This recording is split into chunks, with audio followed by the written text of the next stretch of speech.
Yes, it's important for us to realize that we're told to trust God, we're told to trust the Bible, we're told to trust other Christians. It's almost like the one person we're not supposed to trust is ourselves. And so constantly the Bible will say things like that in Proverbs, there's a way that seems right to a man whose end leads in death.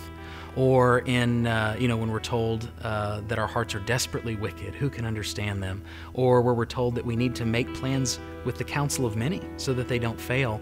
And so there's a tendency for us to run to ourselves and just see what seems wise to humans. And that's not the way God views things. God's wisdom is so much higher and so much better, and we understand that wisdom from His Word. So I'll give you an example.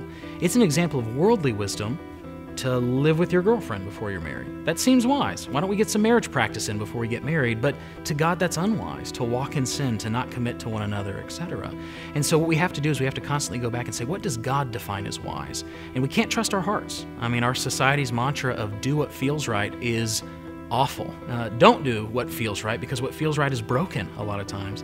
And so what you need to do is seek out wisdom in the Scriptures, seek out wisdom with others that love the Scriptures, and so seek after God's wisdom.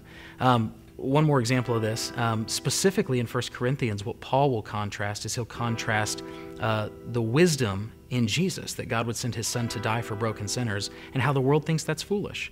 I'm not going to follow some guy that got crucified. And that would make sense if you don't understand why He got crucified and you don't have the Spirit. And so it's important to keep that in mind.